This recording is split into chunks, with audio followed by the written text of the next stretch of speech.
Hello அன்பார்ந்த எனது YouTube நேயர்களே வணக்கம்.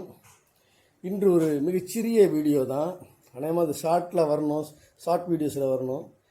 அது ஷார்ட் வீடியோஸில் எனக்கு இல்லாமல் கொஞ்சம் கூட போயிடுங்கிறதுனால அப்படி போடுறேன். சின்ன வீடியோ தான், ஸ்கிப் பண்ணாமல் பாருங்கள். ஏற்கனவே வாக்கிய பஞ்சாங்கம் சரியா திருக்கணிதம் சரியான்னு ஒரு 2 வீடியோ போட்டிருக்கேன். அதில் வாக்கிய பஞ்சாங்கமாக திருக்கணிதமான ஒரு கேள்வியோடு நிறுத்திப்பேன். இன்னொன்றில் அதுக்கு ஒரு விளக்கம், எனக்கு தெரிஞ்ச விளக்கம் கொடுத்துருப்போம். அது எவ்வளோ சரியான விளக்கம் என்பது என்னை பொறுத்தவரையும் அது என்னுடைய தனிப்பட்ட கருத்து. இப்பொழுது அதே சப்ஜெக்ட், ஆனால் விஷயம் வேறு. இந்த வீடியோட தலைப்பு என்னென்னா, குரு பெயர்ச்சி வாக்கிய பஞ்சாங்கம் ப்ளஸ் திருக்கணிதம் அப்படின்னு போட்டிருக்கேன். குரு பெயர்ச்சி ப்ளஸ் வாக்கிய பஞ்சாங்கம் ப்ளஸ் திருக்கணிதம் அப்படின்னு போட்டிருக்கேன். இப்போது குரு பெயர்ச்சி மே 1 நடந்தது. எல்லா ஜோதிடர்களும் ஏன் குரு பெயர்ச்சி நடந்தோன்னே இதை பேசுகிறேன்னு சொன்னோம்னா, குரு பெயர்ச்சி அன்னைக்கு வரையும் எல்லா ஜோதிடர்களும் தமிழ்நாட்டின் தலை சிறந்த ஜோதிடர்கள் என்று சொல்லிக் கொள்ளுகின்ற அனைவரும் என்ன சொல்கிறார்கள் என்று கேட்டுவிட்டு பிறகு பேச வேண்டும் என்பதற்காக நான் குரு பெயர்ச்சி அன்னை வரையும் நான் பேசலை, இந்த வீடியோ போடல. குரு பயிற்சி முடிஞ்சதுக்கப்புறம் போடுறேன், அந்த சப்ஜெக்ட் ஓஞ்சதுக்கப்புறம். குரு பயிற்சியில் என்ன பண்ணியிருக்காங்கனாக்கா, எல்லா ஜோதிடர்களும் சொல்கிற ஒருமித்த கருத்து, இந்த வருடம் மேஷத்திலிருந்து ரிஷபத்துக்கு போகிற குரு ஒரே நாள் திருக்கணிதப்படியும் வாக்கியப்படியும் ஒரே நாள், அதே மே 1 சித்திரை 18 போயிடுதுன்றாங்க. அதனால் ஒரு பெரிய குழப்பம் இல்லை. அனைத்து ஜோதிடர்களுக்கும் ஒரு பெருமூச்சு, அபாடான்னு உங்களுக்கு ஒரு ரிலீஃப் அப்படின்னு அவங்களே சொல்கிறாங்க. அதாவது திருக்கணிதமாக வாக்கியமாங்கிற ஒரு தொல்லையெல்லாம் இல்லாமல் இன்றைக்கி ஒரே நாள்யா முடிஞ்சு போச்சு, பிரச்சனை இல்லை அப்படிங்கிற மாதிரி எல்லா ஜோதிடர்களும் கருதுகிறார்கள். அது எவ்வளவு பெரிய தவறு என்று சுட்டி காட்டத்தான் நான் இந்த வீடியோ போடுகிறேன். திருக்கணிதப்படி மே 1 பகல் 1 மணிக்கு குரு மேஷத்திலிருந்து ரிஷபத்துக்கு போகிறார், சரிங்களா? வாக்கிய பஞ்சாங்கப்படி அதே மே 1 பகல் மாலை 5:19 சில பேர் சொல்கிறாங்க, சில பேர் 5:21 சொல்கிறாங்க. ஒரு 3 நிமிஷத்தில் ஒன்றும் பெரிய வித்தியாசம் இல்லை. வாக்கியப்படி ஆலங்குடி திட்டை இங்கெல்லாம் அப்படி குரு ரிஷபத்துக்கு வர்றாருன்னு சொல்கிறாங்க. சரி, வாக்கிய பஞ்சாங்கங்கிறது எல்லாருக்கும் தெரியும். தஞ்சை மண்டலம் அந்த காலத்து ஒருங்கிணைந்த தஞ்சாவூர் மாவட்டம், இப்போ டெல்டா மாவட்டங்கள்னு சொல்கிறாங்க. தஞ்சாவூர், திருவாரூர், மாயவரம் இந்த மாதிரி பிரித்து வைக்கும்போது இது டெல்டா மாவட்டங்கள். இந்த மாவட்டங்களில் தான் இந்த வாக்கிய பஞ்சாங்கம், பாம்பு பஞ்சாங்கம்னு சொல்லக்கூடிய வாக்கிய பஞ்சாங்கம் அதிகமாக புழக்கத்தில் உள்ளது. மற்றபடி வடார்காடு போனீங்கன்னா அங்கே மெட்ராஸ் வரையும் திருக்கணிதம் தான். தெற்க போனீங்கன்னா வாசன் பஞ்சாங்கம்னு ஒன்று இருக்குது. நார்த் ஆர்காடுலன்னா ஆற்காடு பஞ்சாங்கம்னு ஒன்று இருக்குது. எல்லாமே திருக்கணிதப்படின்னு வச்சுருக்கிறாங்க.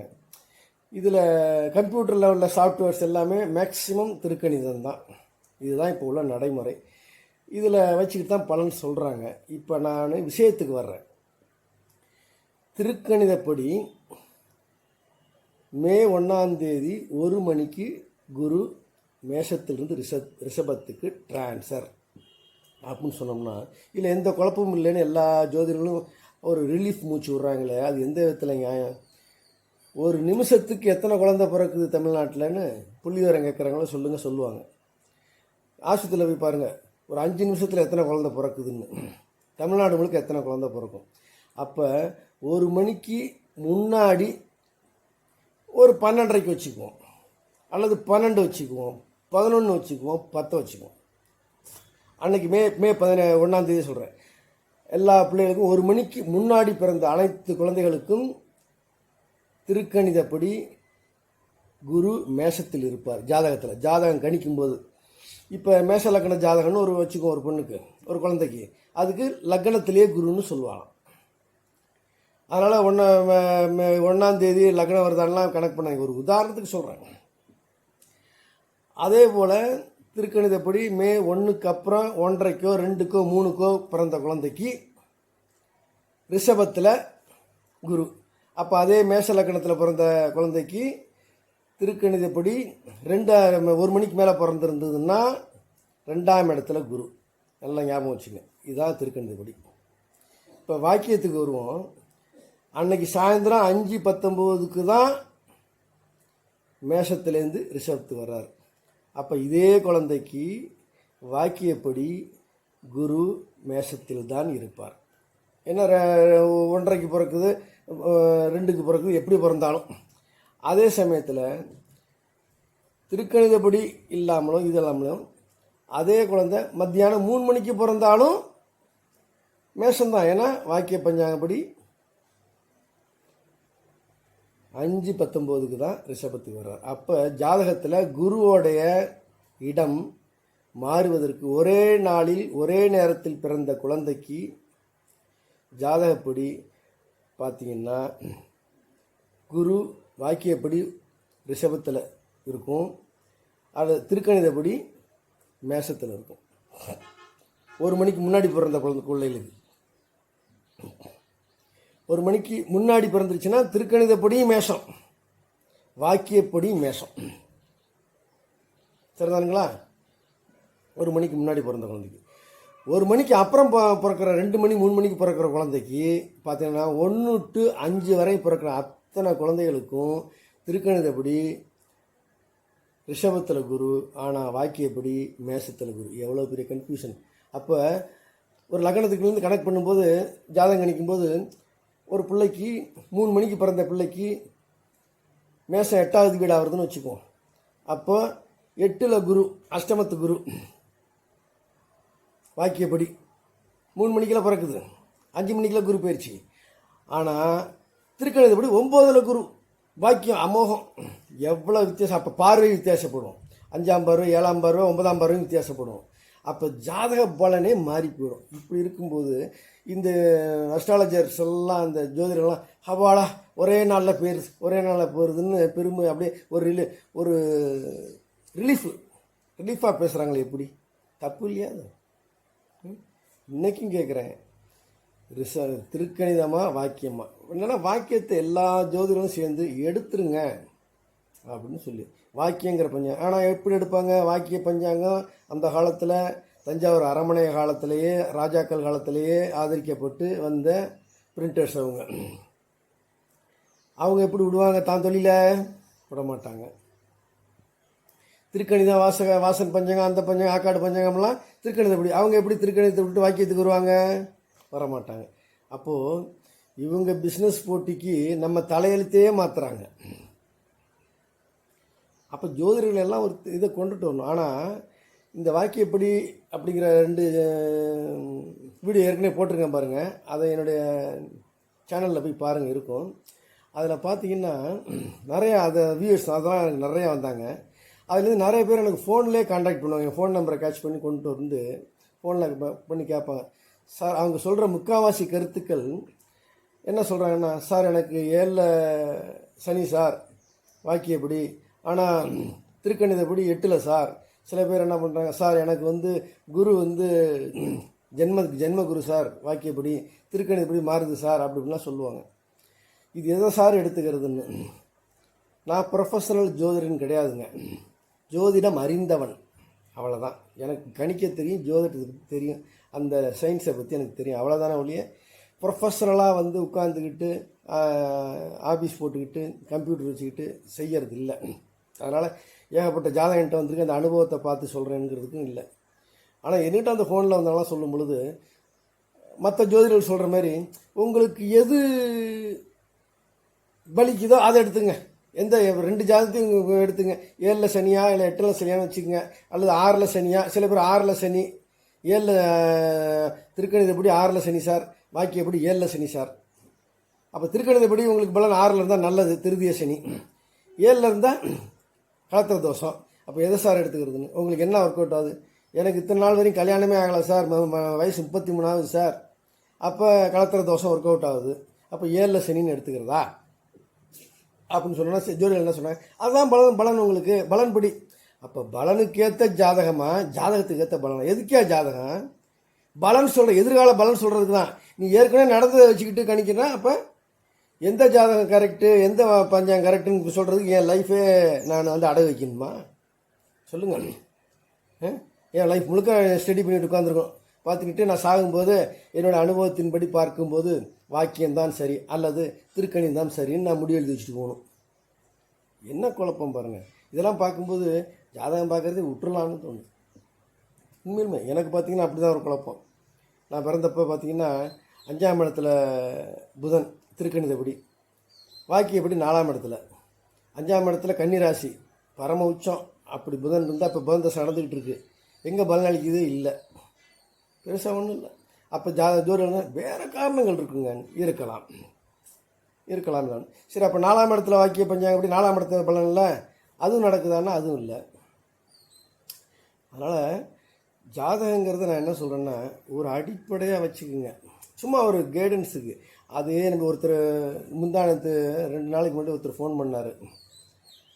சார் வாக்கியப்படின்னு ஒன்று போட்டிருக்கீங்க, அப்புறம் 2 வீடியோ போட்டிருக்கீங்க சார், அதில் எது சரின்னு ஒரு இதில் கேள்வி கேட்டிருக்கீங்க, அப்புறம் நீங்களே வந்து வாக்கியம்தான் கிட்டத்தட்ட ஒத்துற மாதிரி சொல்லியிருக்கீங்கன்னு. என் அனுபவத்தில் அப்படி தெரியுதுங்க, உங்களுக்கு என்னான்னு. எனக்கு 7ல் சனி சார் வாக்கியப்படி, மற்றபடி திருக்கணிதப்படி தான் 8ல் சனி, நான் எதை எடுத்துக்கிறதுன்னு. உங்களுக்கு என்ன வயசு, கல்யாணம் ஆகிடுச்சான்னு. எனக்கு 33 வயசு ஆச்சு சார், கல்யாணமே ஆக மாட்டேங்க சார், எல்லாம் தட்டி போகுது சார்னு. அப்போ உங்களுக்கு வந்து 7ஆம் இடத்து சனி பலம் தானே அளிக்குது மாதிரி தெரியுது அப்படின்னு. ஆமாம் சார் அப்படின்னு. அப்போ அவர்கிட்ட வந்து அப்போ வாக்கியப்படி எடுத்துக்கன்னு சொல்ல எனக்கு மனம் இல்லை. அது மாதிரி எல்லா ஜோதிடர்கள் போல் சொல்கிறதுக்கு மனம் இல்லை. ஏன்னா நான் ப்ரொஃபஷனல் ஜோதிடம் கிடையாது. அப்படிங்கும்போது அவருக்கு 8ஆம் இடத்துலேயே சனி இருந்து திருக்கணிதப்படி கல்யாணம் வேறு வகையில் தடைப்பட்டிருந்ததுன்னா யாருக்கு தெரியும். அதனால் இது பெரிய குழப்பமாக தாங்க இருக்குது. இது உங்களுடைய கேள்விக்குனால அவருடைய கேள்விக்கு நேரடியாக பதில் சொல்ல முடியவில்லை என்பதை நான் மனப்பூர்வமாக திறந்த மனதுடன் ஒப்புக்கொள்கிறேன் என் தோல்வியை.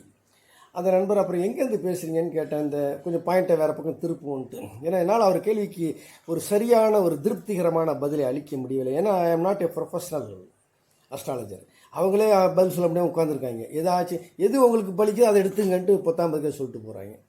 காஞ்சி பெரியவாள் நான் சொல்லிட்டேன்னா கோவிலுக்கு அதை வச்சுக்க, வாக்கியத்தை வச்சுக்க, மனுஷனுக்கு திருக்கணித்தை வச்சிங்கன்னார். ஏன் சொன்னார், அதுக்கு ஒரு விளக்கம் சொல்லணும் இல்லையா? விளக்கம் அவரும் சொல்லலை, விட்டுட்டாங்க.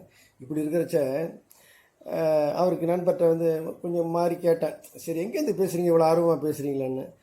நான் இருக்கிற ஏரியாவிலேருந்து ஒரு 5 கிலோமீட்டர் தான் சொன்னார். இங்கே தான் இருக்கீங்களா, நம்ம உள்ளூர் ஆள் தானா, எந்த ஏரியான்னு ஒரு கிராமத்தை சொன்ன. அந்த கிராமத்துக்கு பக்கத்து கிராமம் தான் எனக்கு நேட்டிவ் கிராமம். எங்கே என்ன எந்த தெரு என்ன எதுன்னு விசாரிக்கும், டப்புன்னு கட் பண்ணிவிட்டார். இது தவறு இல்லையா? ஒருத்தட்ட ஃபோன் பேசுகிற மதிச்சு என்னை கூப்பிட்டு ஃபோனில் பேசுகிறீங்க, யார் என்னன்னு தெரியாது, என்னுடைய வீடியோ சேனலை பார்த்து ஃபோன் பேசுகிறீங்க. என்னுடைய கருத்துக்களை வந்து தவறுன்னு சொல்லுங்கள், எல்லான்னு சொல்லுங்கள், அதை பற்றிடலாம். ஃபோன் பேசும்போது டக்குன்னு கட் பண்ணுறது ஒரு அநாகரிகமான செயல் என்பதை அந்த நண்பருக்கு இதன் மூலம் நான் அறிவுரையாக சொல்லிக்கொள்கிறேன். அவருடைய இருப்பிடத்தை பற்றி கொஞ்சம் டீட்டெயிலாக உள்ளே போகும், டக்குன்னு கட் பண்ணிட்டார். ஏன்னு தெரியல, இருப்பிடத்தை ஏன் மறைக்கணும்னு விரும்புகிறாரு, அதை ஏன் என்கிட்ட சொல்லக்கூடாதுன்னு நினைக்கிறாரு. அப்படி இருக்கிற இந்த கேள்வியை கேட்டிருக்க வேண்டியதில்லை, என்கிட்ட விளக்கமும் கேட்டிருக்க வேண்டியதில்லை. ஓப்பனாக இருக்கணும், எல்லாத்துலேயும் ஓப்பனாக இருக்கணும் இல்லைங்களா? அதனால் நான் என்ன சொல்கிறேன்னா, என்னுடைய நேயர்களுக்கு ஜாதகம் என்பதை அதிகமாக பார்த்து கொண்டிருக்காதீர்கள். அதில் பல குழப்பங்கள் இருக்குது. நல்ல சயின்ஸ் தான், அதில் குழப்பங்கள் நீக்கிற அளவுக்கு இன்னும் முடிவு வரலை. எதிர்காலத்தை எல்லாராலையும் கரெக்டாக சொல்ல முடியாது. சிறந்த ஜோதிடர்கள் அந்த அளவு சித்தர்கள், மகா சித்தர்கள், ஜோதிட மகான்கள் சொல்லியிருக்கிறாங்க, தவ யோகிகள். அந்த மாதிரி ஆள்லாம் இப்போ இல்லை. ஏதோ வச்சுக்கிட்டு ஓட்டுறாங்க சயின்டிஃபிக். ஆனால் ஒரு சில இருக்காங்க, ஆனால் மிகப்பெரிய ஆட்கள்லாம் இருக்கிறாங்க, நல்லா கரெக்டாக பலன் சொல்கிறவங்க இருக்காங்க. ஆனால் அவங்களாம் திருக்கணிதத்தை தான் ஃபாலோ பண்ணுறாங்க. ஆனால் சில பேருக்கு என்னமோ தெரியல, அது திருக்கணிதம் ஒர்க் அவுட் ஆகலை. அதுவும் என்னன்னு தெரியல. இதெல்லாம் ஆராய்ச்சிக்கு உட்பட்ட விஷயம். இது ஜோதிட மேதைகள்னு சொல்லிக்கொள்கிறவங்க தான் இந்த ஜோதிட மாநாடுலாம் போடுறாங்களா, அப்போ இப்போ பேசணும். ஜோதிட மாநாடு போடுறாங்க, என்னென்னத்தையும் பேசுகிறாங்க. திருக்கணிதத்தை எடுத்துக்கிறதா, வாக்கிய பஞ்சாங்கம் எடுத்துக்கிறோம், ஒரு மாநாடு, பெருசாக ஒரு மாநாடு போடுங்க, போட்டு ஒரு முடிவு வாங்க. இதைத்தான் நான் இந்த வீடியோ மூலம் வேண்டுகோள் வைக்கிறேன். என்னுடைய நேயர்களுக்கு என்ன சொல்கிறேன்னா, அதுவரை இதெல்லாம் பெருசாக அழட்டிக்காதீங்க, பேசாமல் இருங்க. பேசாமல் இருங்க, சந்தோஷமாக இருக்கிற வழியை பாருங்கள். ஒன்றே ஒன்று, உங்கள் வாழ்க்கையில் கஷ்டங்கள் வந்ததுன்னா அது கஷ்டகாலம் நினச்சிங்க. நல்ல காலம் வந்து நல்லது நடந்ததுன்னு நல்ல காலம், தொடர்ந்து நல்லது நடந்ததுன்னா உங்களுக்கு நல்ல காலம் ஆரம்பிச்சிருச்சுன்னு அர்த்தம். தொடர்ந்து கஷ்டம் வந்ததுன்னா உங்களுக்கு தொடர்ந்து கஷ்டகாலங்கள் இருக்குதுன்னு அர்த்தம். அது எப்போ முடியுது அதை பற்றி கவலைப்படாதீங்க, தைரியமாக ஃபேஸ் பண்ணுங்கள். நீங்கள் ஃபேஸ் பண்ணுறதுக்கு ஒரே இது என்னென்னா, உங்களுடைய வில் பவர், உங்களுடைய நல்ல மனசு. யாருக்கும் எந்த கெடுதலும் உங்கள் மனதால் கூட நினைக்காதீங்க. மனதால் தீங்கு செய்யாமல், யார் மனசையும் வருத்தாமல், யார் மனசையும் வருத்தப்பட செய்யாமல் இருங்க போதும். இங்கே புண்ணியமே செய்ய வேணாம், ஜாதகம் பார்க்க வேணாம், எந்த நன்மையும் செய்ய வேணாம், கோயிலுக்கும் போக வேண்டாம். யார் மனசையும் புண்படுத்தாமல் இருங்க. சக ஜீவராசிகளை அனாவசியமாக கொள்ளாமல் இருங்கள். இம்சை செய்யாமல் இருங்கள். எல்லாமே நல்லபடியாக நடக்கும். நீங்கள் ஜாதகம் பார்க்க வேண்டிய அவசியமே இல்லை என்று சொல்லிக்கொண்டு, இந்த குழப்பமான கேள்விக்கு விடையாக ஜோதிட ஆராய்ச்சியாளர்கள், விற்பனர்கள் ஒரு மாநாடு போட்டு இதுக்கு ஒரு விடையை சொல்லுங்கள் என்று வேண்டிக்கொண்டு இந்த வீடியோ முடிக்கிறேன். வணக்கம், நன்றி.